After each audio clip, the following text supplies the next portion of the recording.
Great news. Best news we could have got. Jordan Love out 3 to 4 weeks with an MCL tear. No ACL injury. The ACL is intact. Remarkable when you look at the footage, because the footage of his knee buckling, it's amazing the ACL didn't get snapped. 3 to 4 weeks. What's that mean for Josh Jacobs? What's it mean for Jaden Reed? Jaden Reed now no longer has that. God, we just saw him break out. Now he's going to vanish into the abyss. Now we know Jaden Reed's going to have a great year.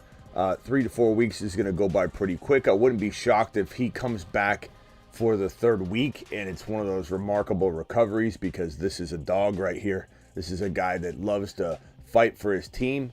He's eager to prove people wrong that doubt that he deserves the money that he got.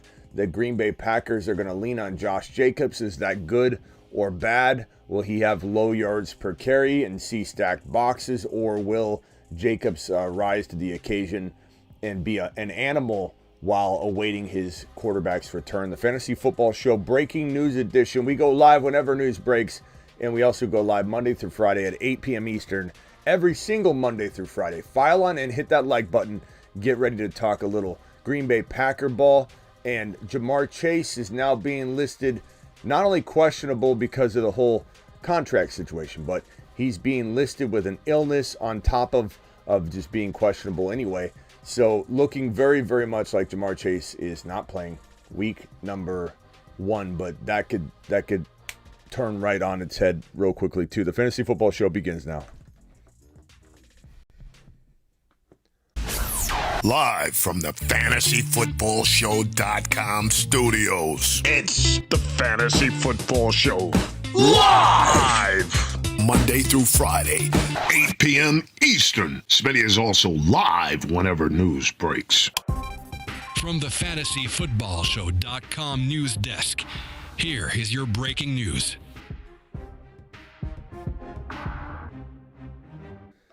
So, Love has an MCL tear. He didn't avoid an MCL tear. He avoided an ACL tear. He has what's considered to be between a grade 1 and a grade 2 MCL tear.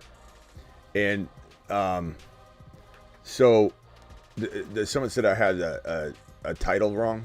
Let me see if I have the title wrong. Do I have Jordan Love out with an MCL? No, I have the title right. Has MCL tear. What are you talking about? He's out 3 to 4 weeks. So it's between a grade 1 and a grade 2 tear. So what that means is that, he doesn't need surgery. Grade 3 would mean surgery. Grade 1 would mean he probably could potentially even play after a week or not even sit out a week. Between 1 and 2 means that it's a 3 to 4 to 5 to 6 week injury. It depends on the player. The MCL is a very, very, very painful injury when you stretch that MCL out and tear it to any significant degree at all. It's something that you'll feel pain for a long period of time. I tore my MCL, ACL, snapped my ACL, tore my LCL and my meniscus when I tore my ACL. A lot of that happens with football, where you tear the entire knee up when you tear your ACL. And the MCL is so painful for years, even to this day. We're talking about over a decade. I still have MCL pain when the weather changes. It's a brutal injury. It really is. But in this case, between a grade 1 and a grade 2 tear, which is what Jordan Love has, you're talking about some pain tolerance on top of just making sure you don't make this injury worse. So you have to sit out, you have to rest it. But there will be, like when he's on the verge of coming back, it's going to be a pain tolerance issue. And this guy's not going to sit out. I have a feeling it's going to be a between 3 and 4 week thing. I don't think it'll be 4 to 6. There were initial reports saying 4 to 6. It's probably 3 to 4. With this guy, it's probably 3. Knowing Jordan Love, knowing how hungry he is to prove people wrong, knowing how hungry he is to make doubters, suffer when they doubt this kid, and he's going to go out there and prove them all wrong. So we'll see what happens. Jaden Reed will be an absolute marvel this year if he can get his quarterback on the field sooner rather than later. I think he'll still be very productive walking into the next couple weeks, because they're going to lean upon him. And also keep in mind that when a quarterback's out for the season, defenses scheme differently. It's a much different thing for somebody to be, heading into the remaining weeks like Jaden Reed without any sort of good quarterback play in the future. There's no light at the end of the tunnel. There's still going to be a lot of, defensive focus on stopping Jacobs, stopping Reed, and trying to make an inexperienced quarterback make mistakes. Sure, but this thing is not as bad as it seems.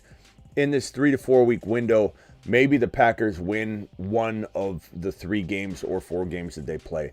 It's certainly going to put the Packers at a disadvantage walking into the remaining part of the year. So come week 4, 5, 6, whenever Jordan Love does come back, let's say it's in week 4 or 5, they're going to probably have 1 win. They're probably going to have 1 win.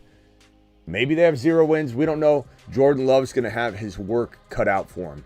And it's going to be a tough road back. That might also make them be cautious, maybe. So this is all just, conjecture at this point. If they're 0-4, there is a chance if they feel like they're putting their future at risk by throwing him out there a week too early, they might hold him back. So there's a lot of things to factor in. If the record's nice, then I think that he pushes the limits a little bit. So we'll have to see what happens. But 3 to 4 weeks is not that big of a deal, especially the impact to Jaden Reed and Josh Jacobs and Christian Watson. Man, what a gut punch it would have been to have lost Jordan Love for the year if you're a Jaden Reed owner and you just saw Jaden Reed become a Deebo Samuel, 2.0, which is what he really did become. And he proved it last year. It's not like somebody made a comment in the comments yesterday when we came out of the live stream, like they said something to the effect of like, okay, let's calm down. Reed's got to prove it more than 1 week. Reed proved it all last year. Reed was doing these things last year, and he jumps straight out of the gate and does them in week number 1. So I think we have the proof. The proof is in the pudding already. We don't need to wait for another week from Reed. Reed's doing his thing. This is his 2nd year, and this is what we needed to see. We truly did need to see him do it at least 1 week, and he did it in week 1. So this is a guy that a lot of people say he's not on the field during 3 wide receiver sets. Doesn't matter. This team uses 4 wide receivers, 5 wide receiver sets. They're barely ever 2 wide receiver set formations anyway. And second of all, you want him in that role because it puts him in a advantageous spot where he's moving all around. He's got different defenders on him at every moment. You can't lock him down. You don't know where he's going to be. This is why Cooper Kupp and CeeDee Lamb are so successful in the slot, because you're moving them all over the field. They're seeing all different kinds of coverage. They're seeing different defensive backs. They're getting mismatches all the time. Defenses can't cater their entire defensive game plan to a moving in motion player. And offenses that have motion, offenses that have pre-snap motion, like the Miami Dolphins, like the San Francisco 49ers, like the Green Bay Packers, these are dynamic attacks where you can't contain these wide receivers. You can't double team them like you think you can. You can't shut them down like you plan to. And that's the new NFL. You have a pre-snap motion team. You have an electric potential monster on your hands. And that's the new thing in the NFL. If you don't have pre-snap motion all over the place, if you're not confusing defenses and throwing a bunch of stuff at them before that snap, you're not having any advantage. You got a boring, mundane offense that isn't going to surprise anybody. So that's the way that's what we're looking at right now. Jaden Reed's getting 2-3 rushes a game, 2 to 3 rushes a game, 1 rushing touchdown every 3 or 4 or 5 games. He's pulling in 3, maybe 4 touchdowns every 6 games receiving. This guy has a potential to have 12, 11 total touchdowns on a semi-mediocre year. And if he does great things all year long, and he's going to have a little bit of a lull without Jordan Love, I think at the end of the year he still finishes with like 12-something touchdowns. He does have a nice little jump with 2 out the gate, but he will have 2-3 games here where it probably won't be as plentiful near the red zone, the goal line, between the 20s. It's going to be hard for the Green Bay Packers to live inside the red zone in the next couple weeks. There's no doubt about it. But the question we have is like, will this team lean upon Josh Jacobs? Will Jacobs be someone that I would say he's going to be leaned upon. Will his yards per carry go down? He had a 5.3 yard per carry average last night, which is phenomenal. That was higher than Saquon Barkley's. It was a great game for Jacobs. It was a very, very slow start. I think everybody wanted to drop him by the end of the first quarter, and then especially at halftime. A lot of overreacting Oscars out there. But Jacobs got on his horse, and Jacobs looked really good. He looked fantastic in the second half, and he was ripping off nice runs. And there's a good chance that they lean upon him. There's also a good chance he either, it's 50-50. He's either going to explode. He's going to either bust through defensive fronts and figure ways to, they're going to figure creative ways to get him in positions where he's not just facing 8-man fronts constantly. Maybe they throw to him. Maybe there's a lot of crazy, nice design plays that keep the defenses at bay with Jaden Reed. End arounds, jet sweeps, all kinds of things that Reed can do, that Debo can do. Maybe the Green Bay Packers get creative enough to give this man room to run. So Jacobs, to me, is a fantastic player still moving forward. I'm not going to lie. I'm a little bit worried about the next couple weeks. I'm hopeful that there's a way that they can still get him the football, feed him. Maybe they overfeed him. Maybe they dial it back after Jordan Love's back and we keep Jacobs healthy all year. Maybe they feed Jacobs to the tune where he would get hurt if he got the volume on the entire season, but they can give him a nice little short shot of 20 carries, 18 carries, 25 carries, and 18 carries. Let's say it's 4 games. And then Jordan Love comes back and it's an efficient offense. You can dial back the carries a little bit. He gets more yards per pop, and he's still getting you 80 to 110 yards a game on the ground with less carries. That's kind of the way I'm hoping it goes. I do hope they overfeed Jacobs for 3-4 weeks. I do hope Jacobs stays healthy. And if he does, things will be good at the end of it all. But there are 2 worlds where Jacobs gets shut down and faces too many 8-man fronts, and the Green Bay Packers can't move the football down the field. And then there's maybe they surprise. Maybe they're able to matriculate the football down the football field. Maybe they're able to get Jacobs the ball in creative ways. We will find out. But this is great news. This is a step in the right direction, at least for our fantasy football teams. And man, these injuries are just this field. And people can say, that field had nothing to do with that injury. But I beg to differ. I think these players were tired. I think these players were worn out from a field full of potholes. And there were some situations that almost ended up with injury, even with Saquon Barkley getting caught up in the grass, and he had Jordan Love constantly getting caught up. He was about to throw a ball. You'd see him buckle a little bit because it's like he stepped in a pothole, and that probably put him in a vulnerable spot. His body was in a vulnerable spot. Everybody's body was probably worn down a little bit more than it should have been in that game. And so you can say that exact play didn't have anything to do with it, but I beg to differ. I think everybody's body, there's wear and tear on every single player out there last night that shouldn't have had that wear and tear. A little extra wear and tear, a little extra soreness, a little extra vulnerability. They buckled their knees several times. Wicks was going for a reception, and he dropped the ball, and we judged him for it. Live on the show, I judged him. I was doing play-by-play, and I said, Wicks, what are you doing? They showed the replay, and Wicks got caught up in the field, and then you see him get twisted from it, and then he tried to go back for the ball. I didn't blame Wicks at all after that. I saw the replay. It was not his fault. Jordan Love almost threw a pick that would have been taken to the house in the first quarter untouched, and we thought, Jordan Love, what an awful throw. You watch the replay, he got buckled up into the grass, and then he got twisted, and then he tried to throw the ball. I saw that replay, and I said, that's not Jordan Love's fault. This is the NFL's fault. The NFL put all these players in an unnecessary position, and we don't know the lingering effects of that. We'll never know. You can't measure it. But how much wear and tear did these players take in week 1? It's almost like they're leaving week 3 now. That's how much their bodies probably got beat up from this stupid field. It's ridiculous. Jordan Love, congrats to anybody that's been waiting on the edge of their seat. And then this news right here is something to be a little concerned about if you got Jamar Chase, because it does not look like he's playing. Anything can happen, the 11th hour. But right now, Bengals have updated their injury report for Sunday's opener to now include an illness for wide receiver Jamar Chase. Jamar Chase's injury status now includes an illness for tomorrow's game. He remains questionable. This coming from Ben Baby and also Adam Schefter. So, buy low opportunities still exist for Jamar Chase. I think the Jamar Chase owner is probably a panic Peter right now. And my advice is, if you do want to go trade for Jamar Chase, now is the time to strike, because you've got somebody that is saying, hey, I'm already taking an L this week. I don't like that.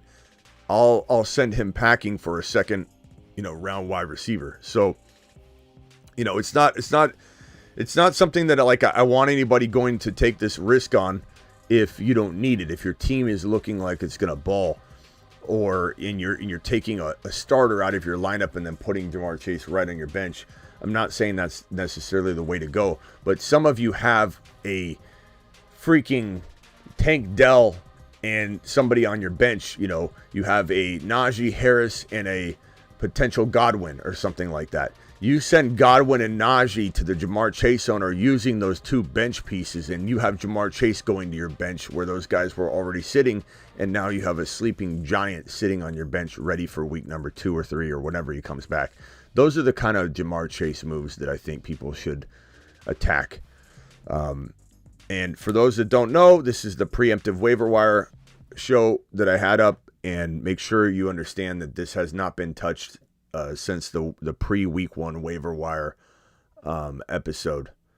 So let me see what happened there. We got to put that back.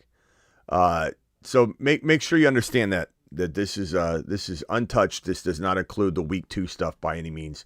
This is literally the preemptive week 1 waiver wire show, and this right here is your secret to success if these guys are available on waivers. Go check it out. Make sure you don't leave A.D. Mitchell out there before he does exactly, in a way, what Worthy did. Been preaching this all week long. Make sure Jalen Wright isn't out there. Jerome Ford, Chase Brown. We got Braylon Allen, Davis, Likely. Nobody should have had Likely on their waivers because he's been on this list during the entirety of the pre-week 1 waiver wire content. And same thing goes for Fields. Like these two calls, just I think they're winning weeks potentially. So appreciate you, Rico. Start 2. Diggs, DK, Jamar Chase, David Montgomery. Already have Gibbs starting. I'd probably say, start 2. If Gibbs is already starting, you're telling me to pick 2. If Jamar Chase plays, I'm probably gonna play him as long as, if with Higgins out, Chase will probably play more than we think. We keep hearing limited. He's going to be limited, but without T. Higgins, I don't think if Jamar Chase were playing, I couldn't sit him. Unless we hear something crazy right before, we're like, he's going to play a couple series and that's it. Then, of course. But my rank here would be DK, and then I would say DK and David Montgomery. Those are the safest options. I know you have Gibbs in already, but in some ways that'll be nice to have that hedged up. And I don't think it necessarily prevents you from having a touchdown from each one of them. Got offered Evans for Reed. I would take Evans. If let's say Jordan Love did not get hurt and he wasn't set to miss 3 or 4 games, I think we'd have a debate on our hands. But I think you got to take advantage of this with the 3 or 4 games that Reed's now going to be facing. So I would say grab that, and I don't want to say run because Reed deserves consideration there, but that's a good move to make. And amazing that Evans is getting traded for that, though. To be honest, coming out of the draft, Evans had remarkable draft value, and he hasn't played yet, so he shouldn't have any diminished value. As a Titans fan, I hate to see Love go down, mostly because you have him as a backup. I hope Malik can step in and become an NFL quarterback. I do like Malik a lot, and I think that he has a skill set that if they use him right, they can squeak by and maybe get a win 1 out of 3 games. If he has to play 4, hopefully they can get 2 wins. That would be remarkable. But it's gonna be hard. One win is the most I'd count on. But yeah, he just got dealt a bad deal here in Tennessee. Yeah, I like Malik a little bit. I think he could be a pretty decent backup quarterback in the National Football League, and we'll get to see that. We'll get to see if that comes true right away. I'm not a panic Peter, but thoughts on Yoshi Voss Irvin or Burton. I like Yoshi Voss the most. He is the number 3 wide receiver in name. And with both the top 2 guys down, he becomes the number 1, which is crazy. Also, CMC questionable. Do we get Jordan Mason? Of course you do. That's what I just showed you here.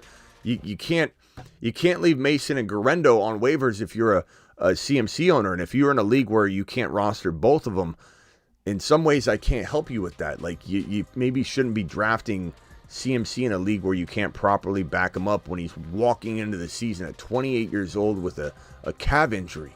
So you got to have both of them. You have to have both of them. It's just what it is. It is what it is. Thomas, appreciate you. 12 team.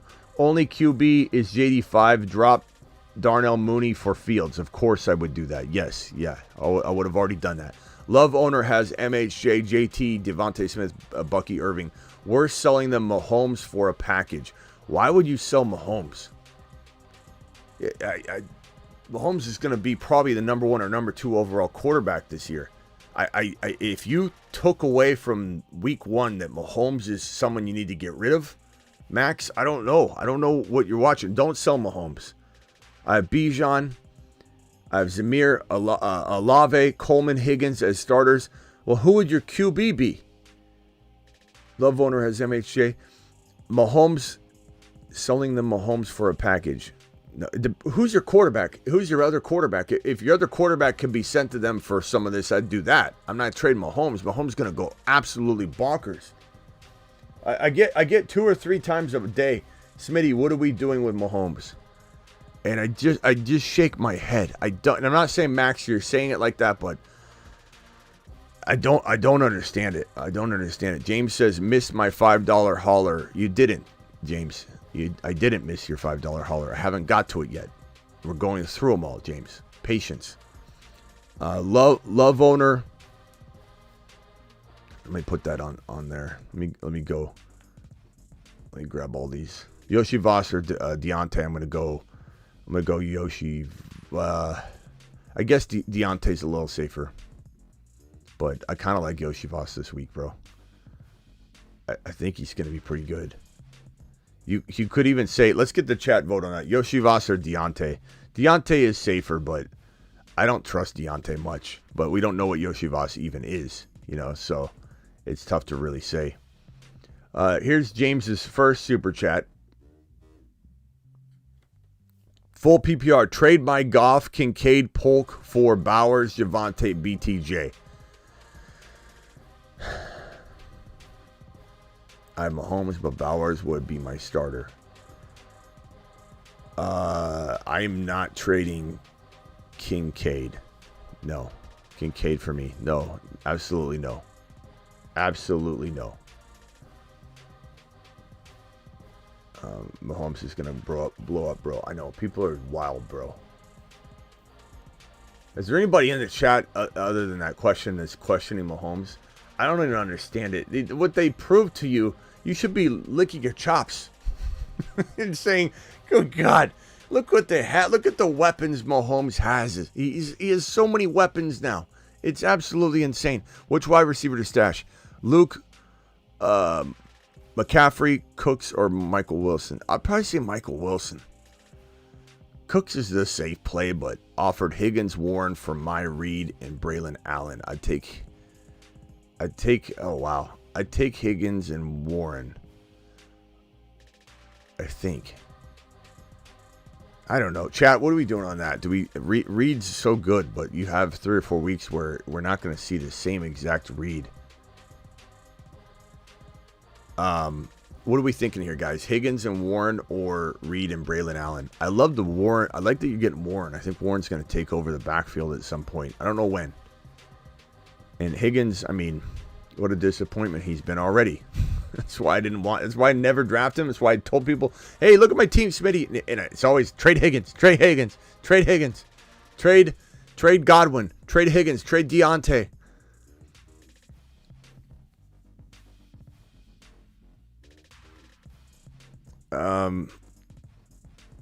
Some people are saying keep Reed. Razor, appreciate you joining.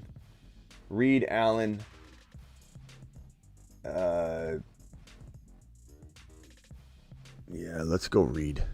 What if this hamstring thing gets worse? You know, what if this thing gets worse? It's gonna be crazy. Yeah, we're gonna go live on the Christian McCaffrey thing on a separate video. I know we got 590 people in here, but I like to keep these things compartmentalized in different videos because I feel like it helps people find the video better. So we'll end this live stream and we'll go live on McCaffrey. So let me get these super chats out of the way, then we'll come do that. Dirty play by Carter. A lot of people are sending him some nasty DMs. That's all over the internet. $5 hauler. Love owner has MHJ. What do we say here? I think I was looking for your quarterback, Max. Who would the quarterback be that you could just send off? No way I'm trading Mahomes. I don't even care. I don't even want to look at it. B. Allen, Corum, Mason, Shaheed. Keep 2 on the bench. Corum and Mason. Especially with CMC questionable. Braylon Allen. Thank you, Kentucky. Appreciate you.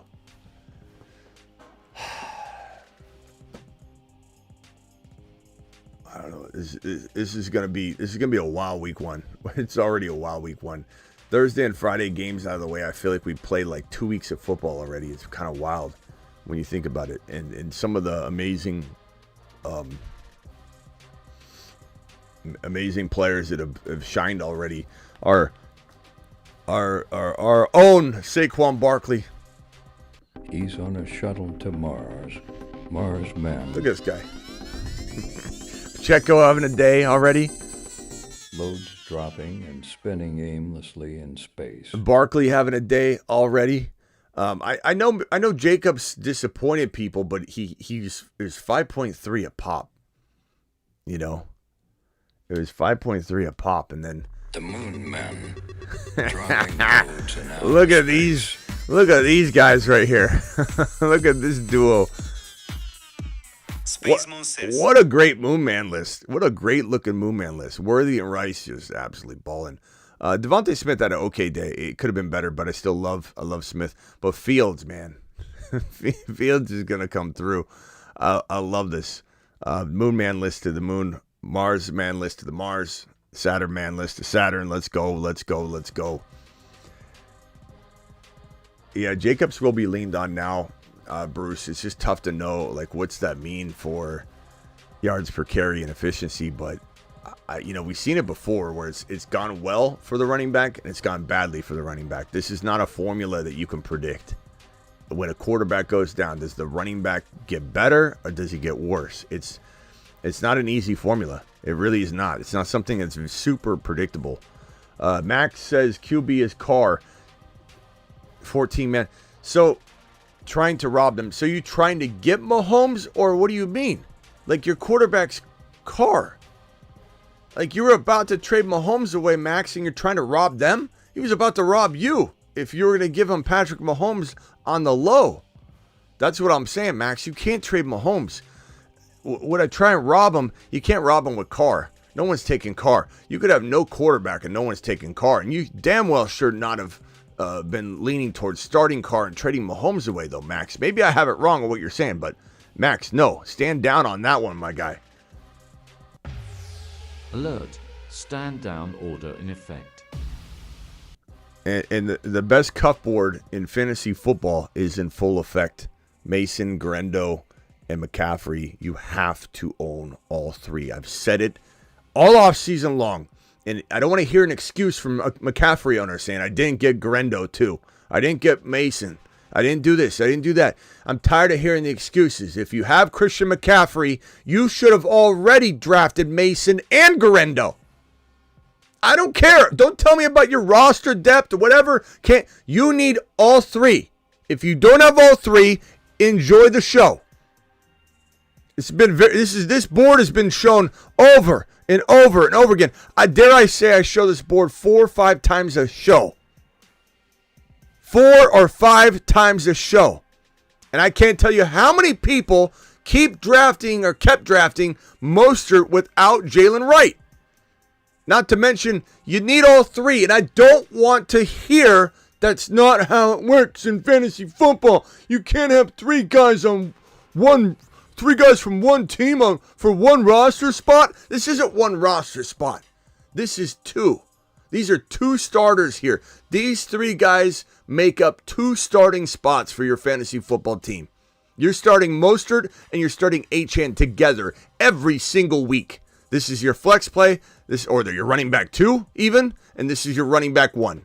If you're so lucky to have a running back ahead of Achane, this is your running back 2, and this is your flex play every single week. If he goes down, he goes in. If he goes down, he goes in. That's why there's an arrow pointing to both players. He's a universal handcuff, but this is a trio.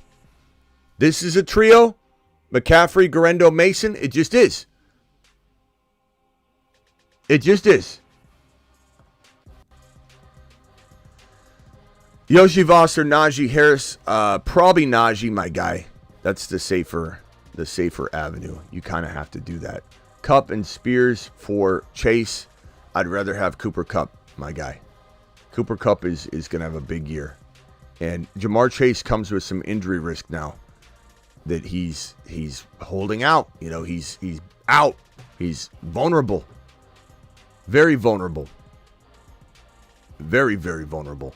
We'll be back for the CMC thing. I'll stay live for a little longer. Let's take some phone calls and talk about this specific situation. If you dial into the phone line, make sure it's about this first. I'll help you with something, but make sure you're asking a question about the topic at hand. No offense, but not everybody wants to hear your whole team spat out. And what do I do? Here's my entire roster. Let me tell you the entire roster of my entire league. People want to talk about this guy right here. And if you want to talk about Jamar Chase, since that's also a topic at hand, that's fine. You want to bring up Christian McCaffrey, that's fine too. But make sure if you dial in, you're not just going straight to your selfish team. We will help you if you do want that. But let's go ahead and take some phone calls. Alex, appreciate you dialing in first. Alex, you're live. What can I do for you, Alex? What's up, Smitty? What's up? So, do you think it's time to trade away Watson? Like most Packers receivers for like the time being, because Love. Because of Love. I don't think that you're going to get much for Watson. Would I trade him away in the right deal? Sure, I'd trade away anybody in the right deal. But keep in mind, he didn't have big yardage. I think people are still worried about him. I don't think his one touchdown made anybody feel ultra warm and fuzzy that doesn't own him. But if you could package him with something, sure. But here's the thing, bro. Who's trading for a wide receiver right now that's had his track record that just lost his quarterback? Nobody. Nobody cares, bro. No one's going after Watson. I hate to burst your bubble. You could maybe throw him into a deal and just get a deal done. But no one, and I'm not saying it's right. I think people should be interested in Watson, especially in Dynasty. You know, there's some value here. But in redraft, I don't think anybody cares, bro. You know, give me a scenario. Can I tell you, give me a scenario. All right. So I've offered MHJ, Watson, Chubb, and Walker for Etienne and Hall. Say that again. Say that again. I offered MHJ, Walker, Watson, and Chubb for Etienne and Hall.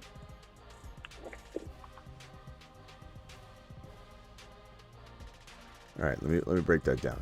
So Walker, Etienne. Most people have Etienne ahead of Walker. Okay. Hall. Mm-hmm. Everyone has Hall above MHJ. So you're basically asking for two better players. And you think Watson and Chubb, who may never be the same player ever again, are going to close that gap? I don't think so. But if you pull this off, bro, as I say, I quit my job, I come work for you. You show me a receipt. I mean, I don't know how you're going to pull this off. This is a redraft league. I think you're getting a little, you're getting a little excited about what Watson offers in terms of trade value. He offers you probably an extra pickle on your ham sandwich. That's it.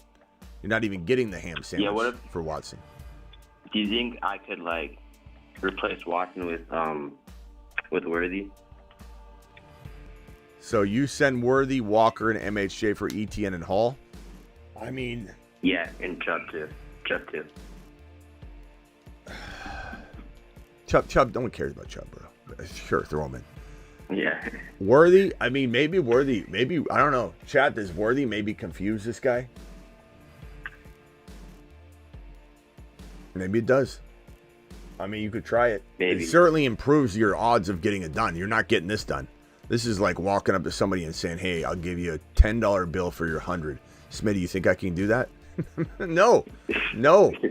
But maybe this, you're giving him a bunch of like foreign exchange money, like, and he doesn't know what he's looking at. You throw Worthy in and he's like, I don't know how to calculate this. How do I convert this? I'll do it and then I'll convert it later. And he realizes maybe he lost. I don't know. You could try it. Yeah. He also has Ford, so that's why Chubb might matter a bit. Maybe. Yeah, that might work. So, yeah, I guess throw Worthy in. I don't think Worthy makes this something I wouldn't do. So throw Worthy in, and, yeah, I'd take Etienne and Hall all day long. Yeah. All right, bro. All right, that's about it. Thanks. All right, later. Yeah, that's tough. You throw in someone like that, you never know how it can confuse somebody. People love riding the wave, man. Everybody and their mother wants a piece of that Rice and Worthy situation. You still high on Jacobs? Myra, appreciate your $20 hauler. Send you to Mars on that one.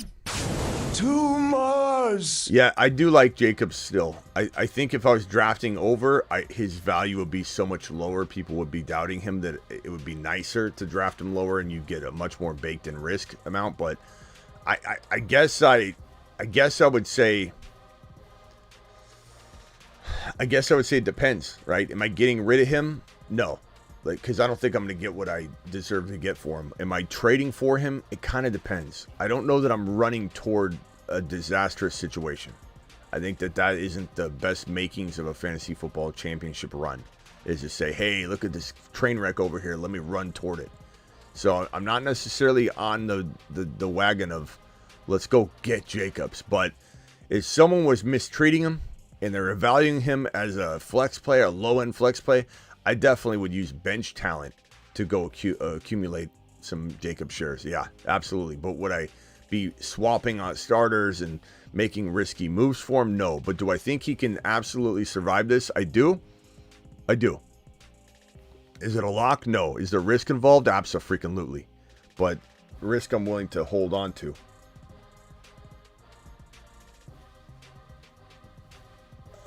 Let's see here. Fab. Thank you, Smack, for the $2 Fab dump. Unlikely, full dump unlikely. In 2 points per TD, I guess I would do a full dump on that. Yeah, if it's 2 points per TD, or 2 points per reception for tight end premium. I think likely does deserve a full Fab drop in that situation. And you shouldn't have left him out there, my guy. I know it's not what you want to hear right now, but start Muth or Jonnu at tight end. That could go either way. That really could. You're banking on two players to do well and we don't know what their outcome is going to be. It's kind of a 50-50 call, Kevin. Let's get a chat vote on that one because I'm just forcing an answer. So I'd rather get a consensus for you, which is more valuable sometimes than just one take. So guys, are we starting Muth or are we going with Jonnu? Appreciate you. And Mr. Frost, PPR flex, Chase Brown or Coleman. I'm going to go Chase Brown. I'm going to be rooting for both of them strongly. We'll be celebrating either one being victorious, so know that. Don't come into the live stream later pissed off because Coleman catches 2 touchdowns and we're screaming and yelling. You've got 2 players that we absolutely love as, sleeper candidates, breakout candidates on this channel. But I think Chase Brown's probably a tad safer, especially with Jamar Chase out, with likely out, and with T. Higgins out. You're looking at a team that's going to have to rely upon a couple weapons. And guess what Chase Brown is defined as by this organization and people that watch football? A weapon. And so there's probably a good chance that Chase Brown gets a ton of work. So I'm going to lean toward that. But I do really hope that we are loving the results of Coleman coming out of week 1 because I'm rooting for both of them. Let's go to Ron Navy. Ron Navy, you're live. You're not gonna believe what I'm about to say. I'd actually start Jonas Smith. I like him. Yeah, I do like Johnny Smith. I think that both of them, you don't really know what to expect. But yeah, I was shocked that you said that. I was thinking, God, Ron's on the phone when I'm reading that question. He's going to be like, why wouldn't you start Fryermuth? I can't believe you. I was like, I'm wondering if Ron's going to say that. What do you so this is great news about Jordan Love. 3 to 4 weeks. He had an MCL tear. I don't know why there's like 3 or 4 people in here who were like, Smitty, you need to reword your title. It was a sprain. A sprain is a tear. Like, it is a tear. It is a grade between a grade 1 and a grade 2 tear. So in a sprain, you tear your MCL. There is a tear involved, but this is good because it's 3 to 4 weeks. Yeah. It's probably not going to be anything longer than that, especially with a young kid like Jordan Love. I think he's gonna heal up pretty quick, and he's gonna want to prove everyone. He's lucky. Green Bay's lucky. Green Bay, if they just get 2 wins while he's out, they'll be good. Yeah. But hey, who do you got? Because you got with Smoking Joe Burrow, and they're playing New England, which I think they're gonna dominate with. I think they're gonna kill New England. But even with Chase out and Higgins out, so who do you got as the number 2 receiver there? After Yoshivas? Yeah. It's probably going to be Burton, but I mean, I know he's had some, as you said last time, some issues like mentally or whatever, but. Well, I reported that Irwin is over him in the depth chart. He could be, but I mean, they're going to need all of them, so it's tough to say, like, does the pecking order really matter? Joe's he's probably going to deliver the ball a ton to Chase Brown, a ton to Moss. Both the running backs will probably get a lot of work. So Zach Moss is kind of even an interesting play. And then you get a lot of work. He could be Gesicki, yeah. Get a lot of work. Yeah, he made some nice catches. Blocks, but he's a really good receiver. Yeah, he might catch like a touchdown or something like that. I could see that. And then Yoshi Voss is going to be thrown to the fire. So he's an exciting little start. You're in some trouble at wide receiver. Yoshi Voss ain't a bad play. They elevate him to the number 3. They elevated him to the number 3 wide receiver spot over their young, exciting breakout rookie Burton. And that says something about Yoshi Voss, that they're putting Yoshi Voss in that spot over Burton, who so many people, and including me, saw this guy as one of the rising, star wide receivers that got overlooked in the draft, and Yoshi Voss gets the nod. So Yoshi Voss is very much going to be heavily involved. He has a little bit of that Cooper Kupp vibe to him this year. He's got a great opportunity. The kind of knock on him walking into draft day was that he's the 3rd wide receiver, but it's a great offense, so he might do something, so maybe we'll draft him, right? And now he's the number 1 wide receiver walking into week 1. I know it's not long term, but wow, what a change of events. Jamar Chase not likely to play, and even if he does, he's super limited in this game if he was to, let's say, an 11th hour get in there. And then without T. Higgins, like, this is what I kind of said is going to happen to McMillan over in Tampa Bay. At some point, Evans and Godwin will both not be starting at the same time, and McMillan's going to just be thrusted out in the forefront. And this is happening to Yoshivas in week 1, so he's a very, very, very intriguing wide receiver 3-4 this week. If you have like 2 flex spots, like 3 wide receiver set in your fantasy football league, I could see you having a better option than Yoshi Voss because you drafted better than that. And I'm not saying it's not exciting to have him there on the bench and you're regretting not starting him or something like that.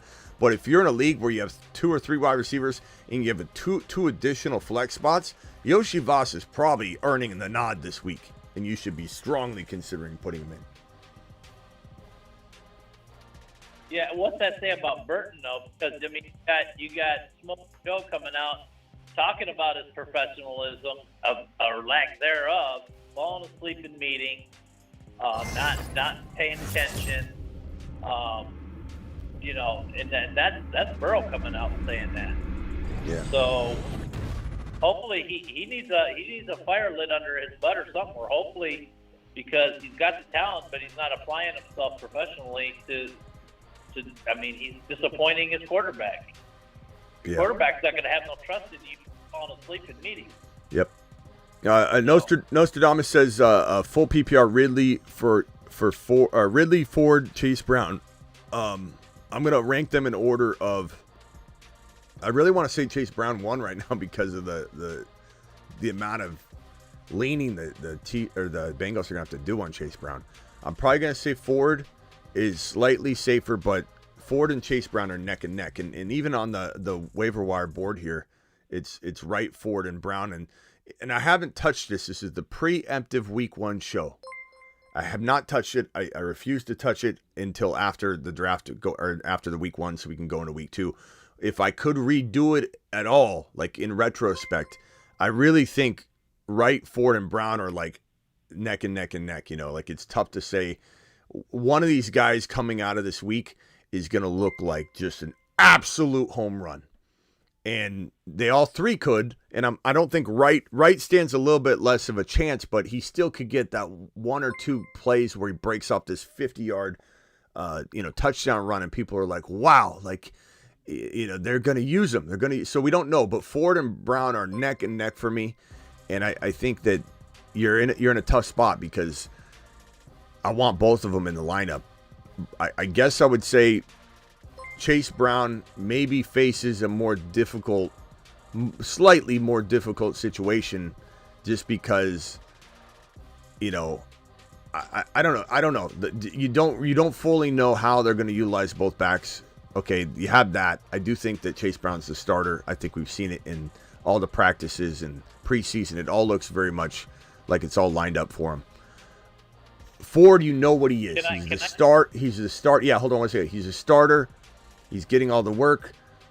He's got a nose for the end zone. This is a team in the Browns that when they get near the goal line at all, they want to run it in. They don't trust Watson. They want to run the ball. They have a great defense that caters to the run. Then you got matchups to consider and everything. I get it. So I would say like this is near coin toss close. And if you want a big swing and you're willing to take a little bit of risk and you're not going to cry later in the live stream, you'd be like, Smitty, you can't believe you told me Chase Brown might be your guy. There's a lot of upside here. If you want steady Eddie, you want 80 yards and a touch, I think Ford's your guy. And I like Ridley a lot too, but I just think I lean on those running backs that are guaranteed those touches more than anything. Go ahead, Ron. Yeah, I just wanted to say, I noticed that you hit like 700 viewers here for a second. You're at 694 right now. Yeah. But I got a challenge to the chat. We only got 174 likes. If we, and I got to take my dog, I'm late, so I got to take her to the kennel soon. So within the next 5 minutes, we can get up to 300 likes, I'll give 50 memberships. There you go. 50 YouTube exclusive memberships being gifted if we get it went to $199 immediately. If we can get the 300 thumbs up, we have 700 viewers in here. 300 thumbs up, Ron's gifting 50 exclusive gifted memberships. So we're at 207. It's amazing what the motivation does for people. We're also at 27,134 subscribers. So we went over 27K the other day. We're already at 27, almost 27.2. So subscribe if you're new too. I don't know what that is about where people will watch every day and not subscribe. It helps the channel out a ton if you subscribe. So please do that. So now we're at 241 thumbs up. If we get to 300, Ron Navy's dropping the 50 gifted memberships. So please keep punching that button. Red Hawk, should I drop Sinnott for Jonnu Smith? This is a tough one, Red Hawk, because as you can see over here, Sinnott's one of my preemptive Week 1 guys to grab. The only thing is we don't know if it's going to be something like Musgrave didn't do anything in the game, and Musgrave's also in the same vein as a Sinnott, where at some point I think we will be talking a lot about that player. Kincaid started off very, very, very, very slow his rookie year. Musgrave's not a rookie, but he missed pretty much the majority of the year, so he could have a very slow start, and everyone's going to give up on him, and then he could come around. Sinnott is a rookie, and he very much could have a slow start, or he could be off the rip, just be absolutely amazing because he's a rookie that developed with the rookie quarterback. So I feel like there's a little bit special bond between Sinnott and JD5 since they played together from the beginning of their Washington careers. So I kind of feel like, I want to say you're going to regret later dropping Ben Sinnott, but Jonnu Smith probably helps you more now. And I'm fearful that Sinnott catches that touchdown pass in week 1, and then you're not going to be able to get him back, whereas you could kind of monitor him and pick him up a little bit later. But Jonnu's certainly got a little bit more appeal right now, but I don't know if it's so much that I'm willing to let Sinnott go. I don't know. That's a tough one.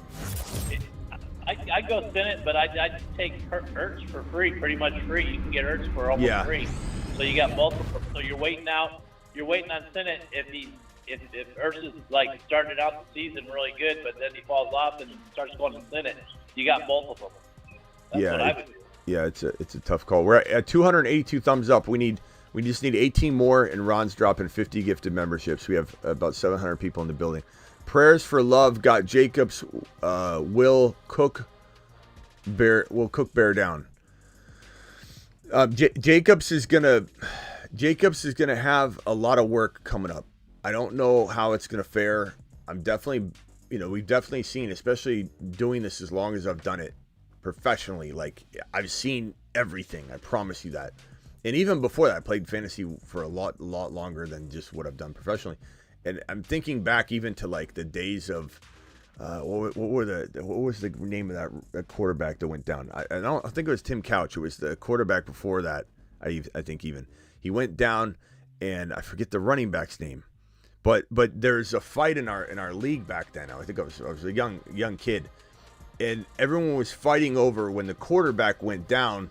A trade was made, and a guy acquired the running back from that team, and it got vetoed, and everybody was up and had their panties in a bunch because the guy made the trade right when the news was breaking that the quarterback got injured. The running back that was involved in the trade wasn't even injured, but it got vetoed because everyone's like, now that the quarterback's going down, you were cheating because you knew that information and you acquired the running back. Now they're going to lean on the running back constantly. I forget who it was. I want to say it was like, I forget the name of the RB back then, but it was back in the day. But it reminds me of that situation because everyone thought that the RB was going to take off because the QB went down. It wasn't Tim Couch, but someone went down, and the running back sucked. Like, he just couldn't get any room to run, and it was like you see those different things happen if the team relies on the runner and they don't have a good passing attack. You can see uptick for the RB, but you also see 8-man fronts, and you also see an offense that doesn't sniff the red zone, and then the running back's just very inefficient. More times than not, I want players on good teams that are popping off, and I'm not saying I don't think Jacobs will do well. I think if we own him, we hold him. I just don't know that I'm racing toward the Flames and saying I want to buy Jacobs right now because he's going to be overfed right now with Jordan Love out.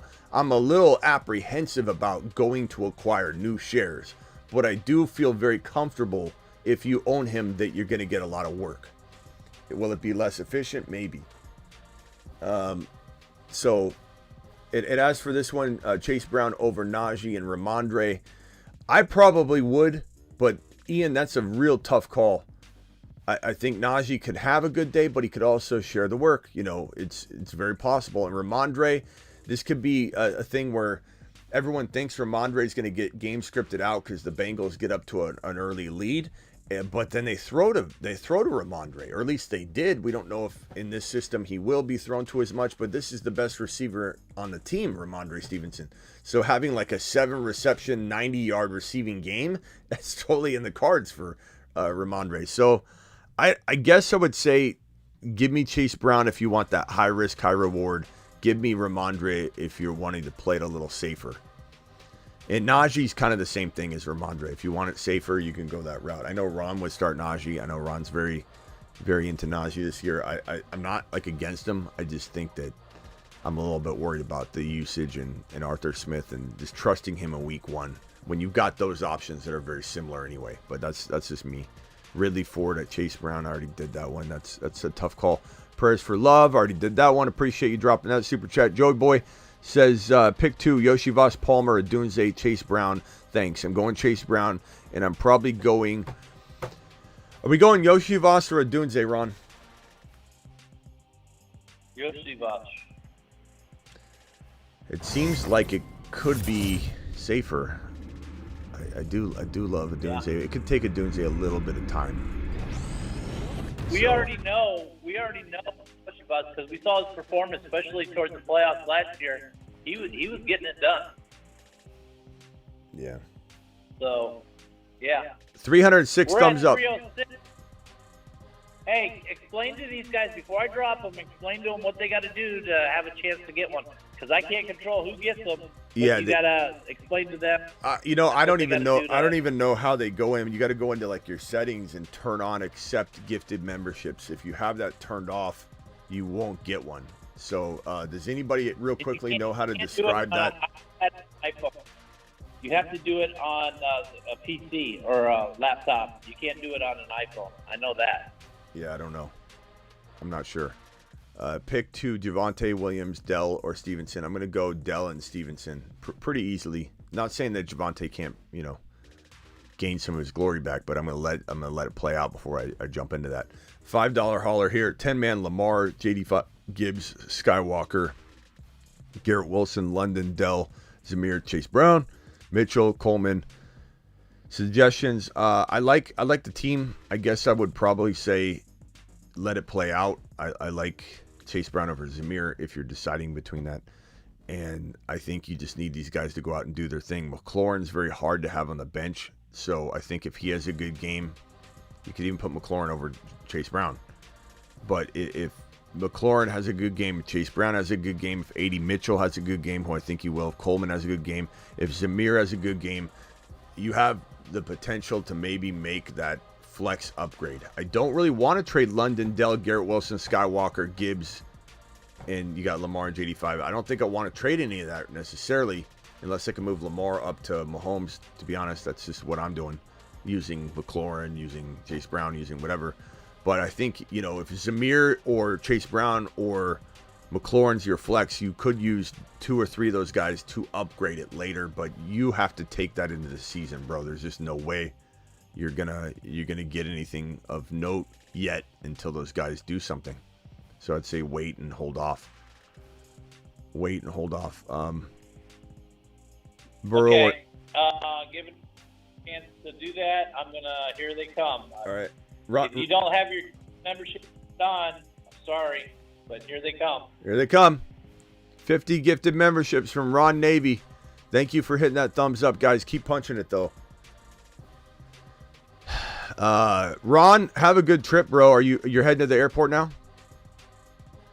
No. I gotta take my dog over to the kennel where she's gonna stay for the next while I'm gone. So I gotta drop her off today. I leave tomorrow at 5 my time. So 5 p.m. 50 gifted memberships from Ron Navy. There you go. Send that man. Let's send him to Saturn. Send him to Mars. To the moon. Good luck, everybody. Hope you get one. Ron, try and check in with us. I'm sure you'll be able to. I mean, you have. I'll try. It's not like it's a long distance, internet connection. You're pulling up the show from YouTube over there. So I'm sure you're. Yeah, well, I have to get one of their. I had to change my SIM card out and get one of their SIM cards. I got you. Make sure your account allows for it. Yeah, I don't know how long. I don't know how it'll work yet, so we'll see. Well, call your phone company. Make sure that you can get on the internet over there and not get charged some roaming BS or something. All right. Well, not if I get local SIM card there. Oh, gotcha. All right, Ron Navy to the moon. Appreciate you, bro. Have a good trip. Safe travels. To Mars. Later, pal. Take care. Later, pal. Later. Ron Navy. Thank Ron Navy on the way out as he leaves, who gifted 50 exclusive memberships. If someone says they didn't get one yet, they're still being given out. They trickle out, so you still may get one. It takes a little while. For them to trickle on out.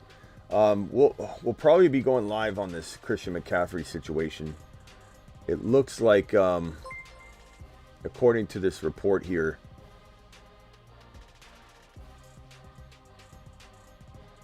let's see here. He's officially questionable for Monday night. I'm going to wait a little bit on this news, though.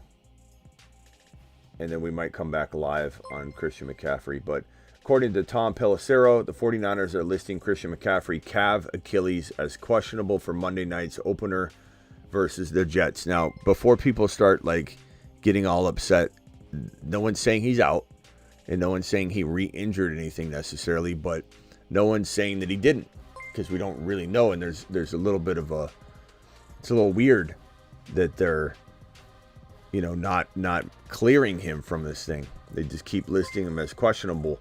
He's supposed to be good to go, but it obviously hasn't gone away. The calf injury is what took out Aaron Rodgers, essentially. If you remember, the calf injury that Aaron Rodgers had led to a torn Achilles tendon.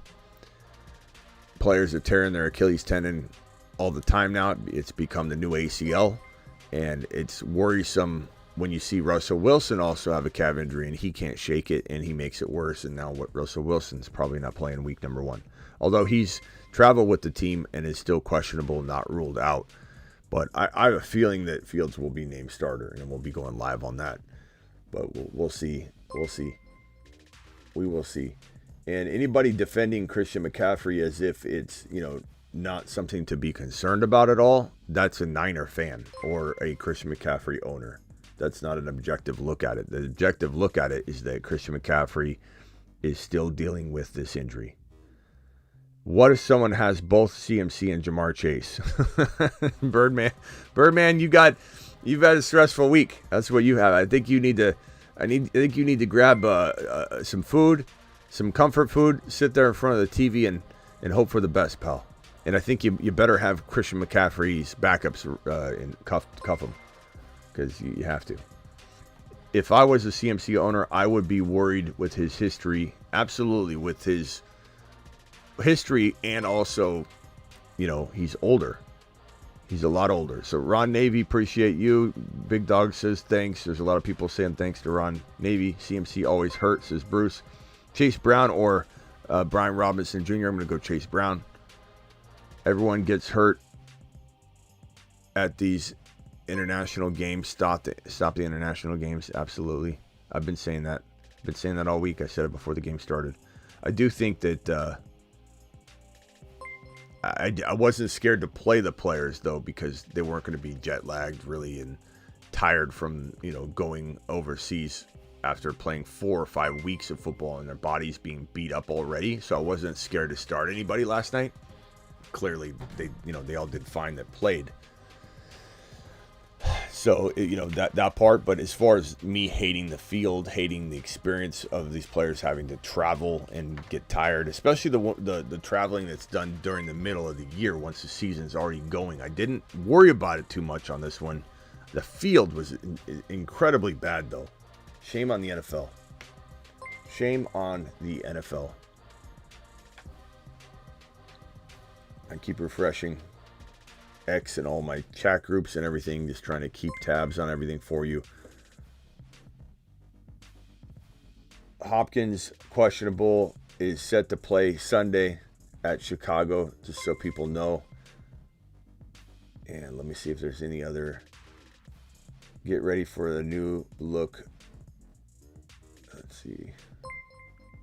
Christian McCaffrey news.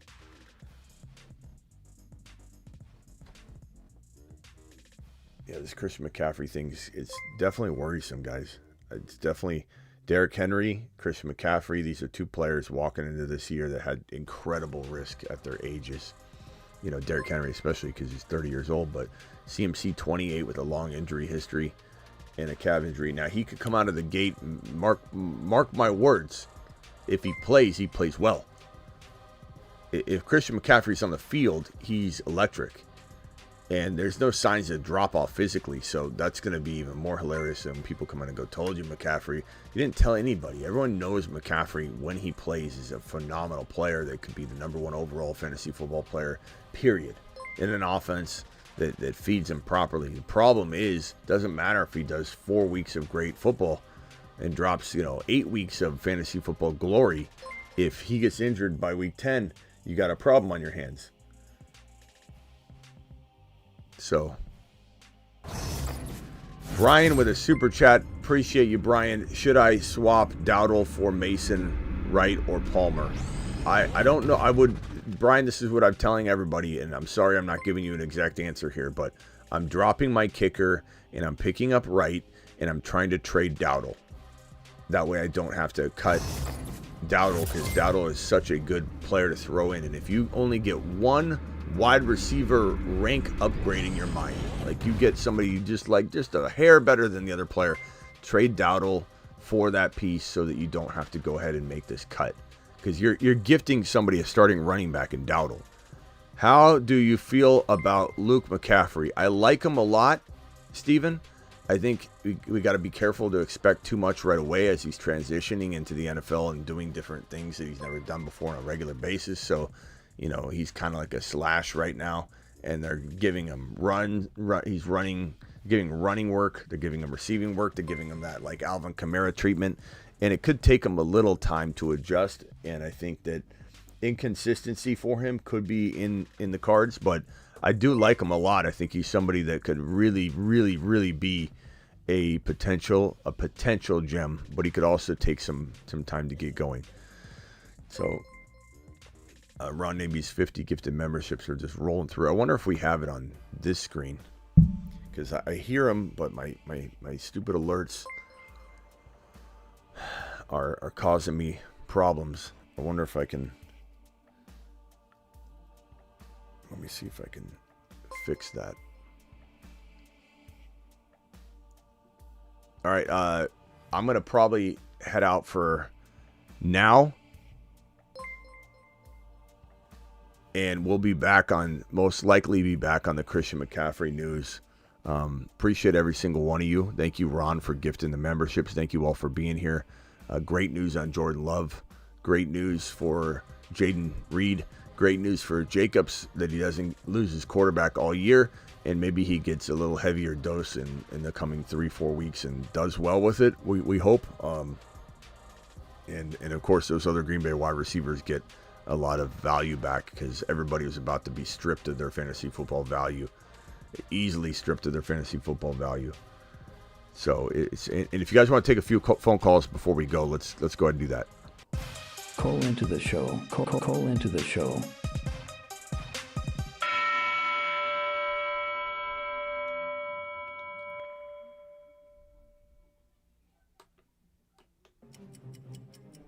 Phone lines open briefly.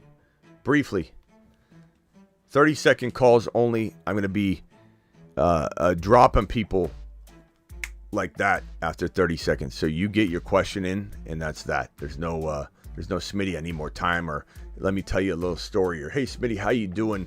The weather's great here in San Antonio, and just want to say thanks for, here's my 30 seconds, and that's it. You get hung up on. I don't care who it is.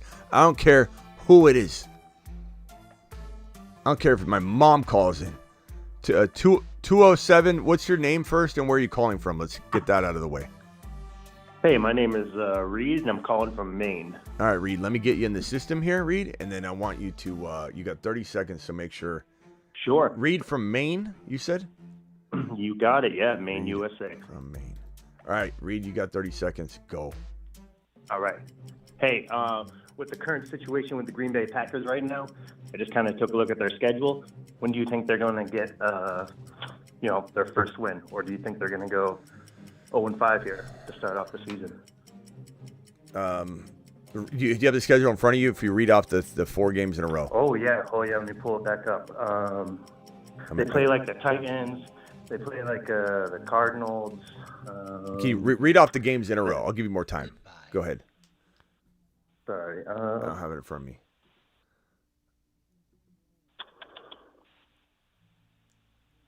Oh, come on. I'm so sorry, man. Come on, Reed. Sorry. Reed, you're shooting blanks. Disappointment. I didn't. Take somebody else. Come back to me. Packers. He's gone. That's just too. Finish him. Call terminated.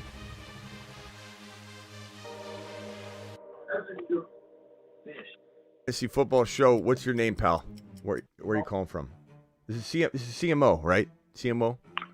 Yeah, this CMO, Smitty. CMO, you got 30 seconds, pal. Make it snappy. Fit it in. Go. All right. Would you trade Najee Harris for Mostert? Najee for Mostert. Do you have Jalen Wright? Yep. I think you need more, bro. Because Najee's worth more. I mean, do I want to do this trade in theory? I do. Well, actually, you know what? Yeah, I was thinking it because I got Wright. I do it. I don't think you need more. You do it? I don't think you need more. All right, cool. I mean, honestly, I've seen Mostert go ahead of Najee. I've seen Najee go ahead of Mostert. It's fine. I don't care about draft value at this point. Yeah, because the owner wouldn't let me get it. He has A-Chain too. Yeah, I go ahead and do that. I smash it. I think right. You know, as much as I like Najee and I do like him, I think that you're guaranteeing yourself a pretty high end running back too. So, you know, Okay. will Mostert stay healthy all year? I can't promise that, but do I think that there's a chance that he's one of the most regretted not drafting players walking out of week 1? You know? But does he get hurt? Yeah, he probably gets hurt. All right, bro. Later. Appreciate you. I appreciate it, Smitty. All right, let's do one more call. 30 seconds.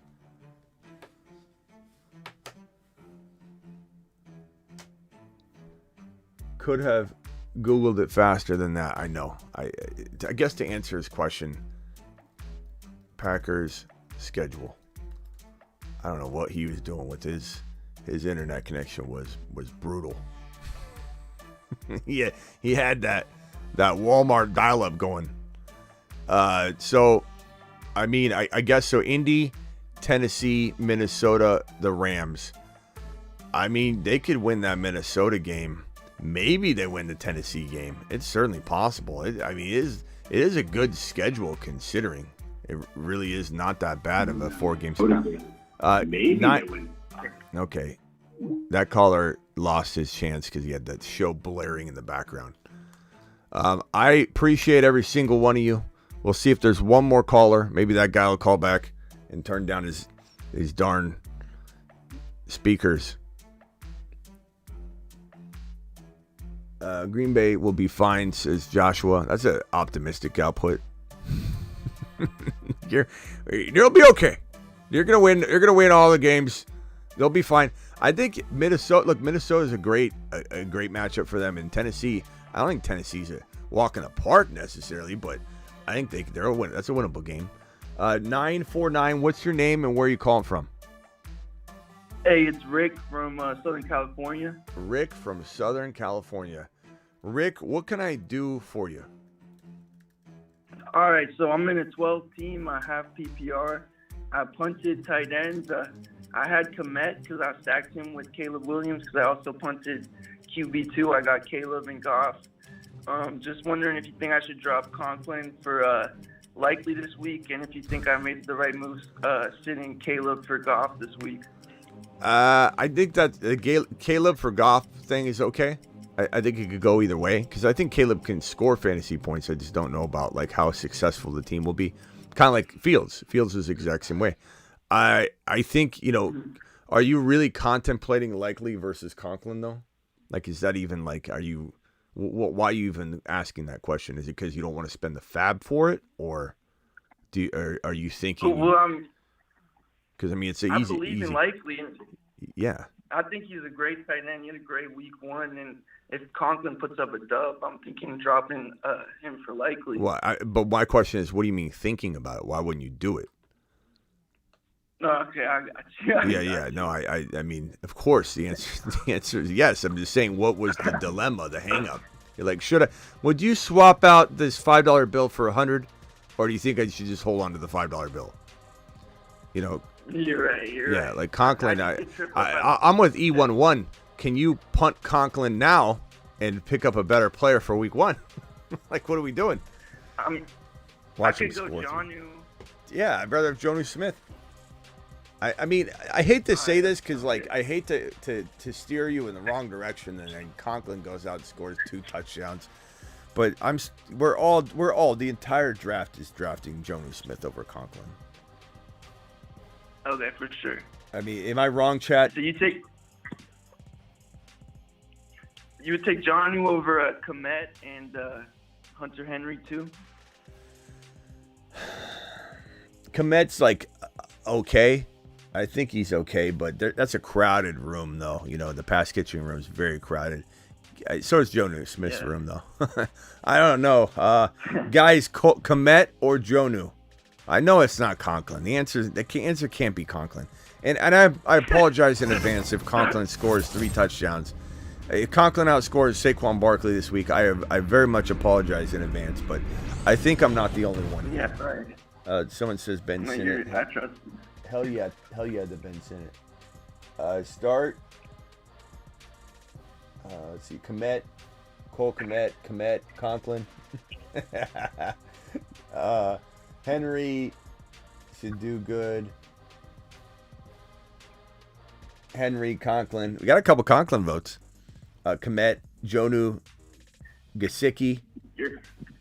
I could get Steinert too. I could get Ben Sinnott. Okay, but which language do you want me to translate to? No, Ziggy. I think Ben Sinnott's interesting, man. He could definitely lay a goose egg though. Like he could do it. He could do what we're fearing Conklin does, but he could also be an absolute gem and monster. You know, I almost say Ben Sinnott. He can't be any worse than. Which language do you want me to translate to? Ziggy, shut up. I think Ben Sinnott could leave you with the same production that Conklin's going to leave you with. But the question is, do you just pick up Ben Sinnott, hold him, and then start Cole Komet? Or do you start Ben Sinnott, swing for the fences, and Sinnott goes out and has a monster game or has a touchdown and we're excited about him? I like Ben Sinnott a lot. I do. I just can't guarantee you his production. I can't. I have no clue. I just know he came up with JD5 in the offense from the jump in rookie camp, so the rapport's there. He's got a better rapport with Sinnott than he does Ertz or really anybody else, because him and Sinnott were like this in camp. So I don't know. I kind of feel like he's going to call upon him. Yeah, someone wants to know, is Taysom Hill's available? No, someone grabbed Okay, Taysom Hill. that's a good question, but all right. Yeah, I guess you know why I roll the dice with Sinnott? Because long term I like it better too for the season. Once he gets going, I really like Sinnott. He's a breakout. Tough call, bro. You're right. He could be the Laporta this year. He could be. All right, man. Yeah.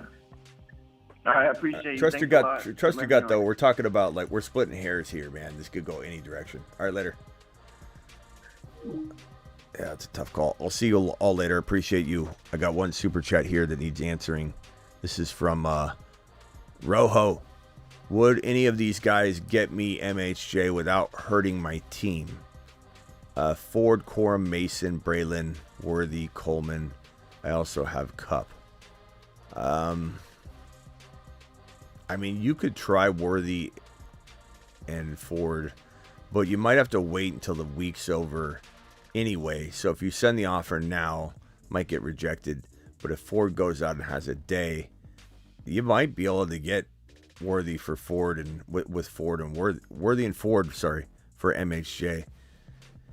But like some might say, depending on how Ford looks, they might not want to do that.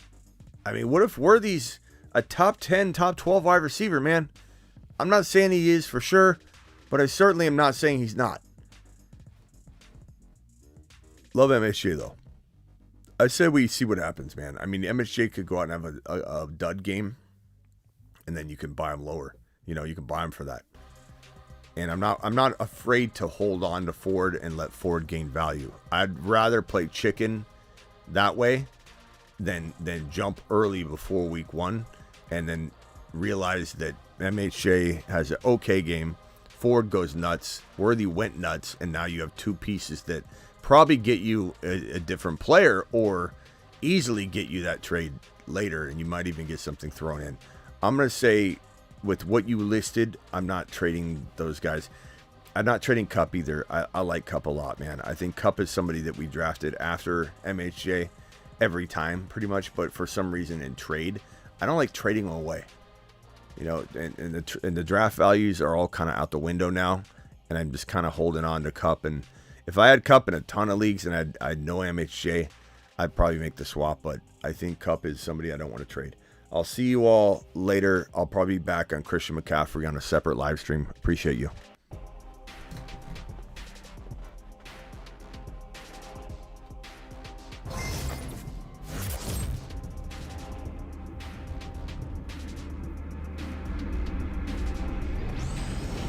Bold Josh Palmer and Curtis Samuel wide receiver ones this year. Woo! Thank you, little Nicky.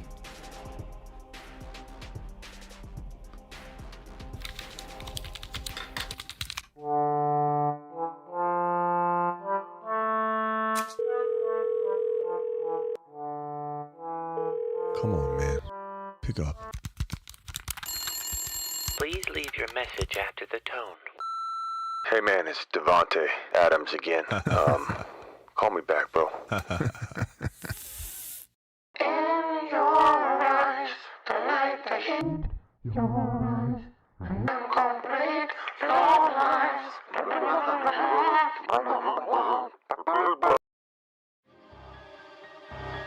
Xavier Worthy, your wide receiver from the combine. He can't catch. Many say he won't make it at the next level. Enough. Watch me. I must go back and make it right. Xavier Worthy. He can't catch. Just fast. He won't make it.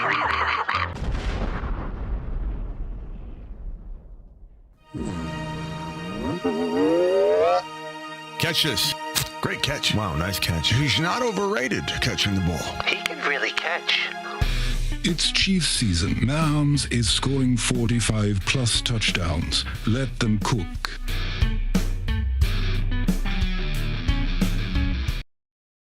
Hey, Chan.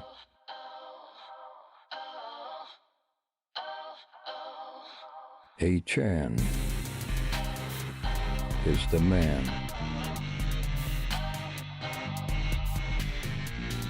His haters call him small. But he is 9 feet tall.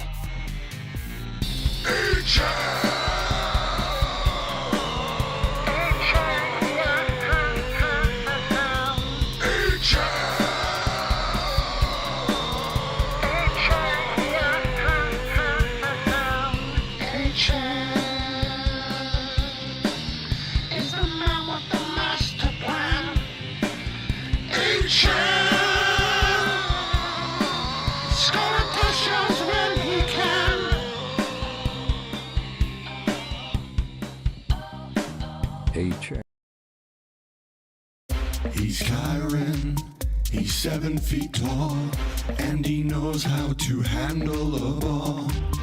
He's Kyron, he can take frowns and turn them upside down with his touchdowns.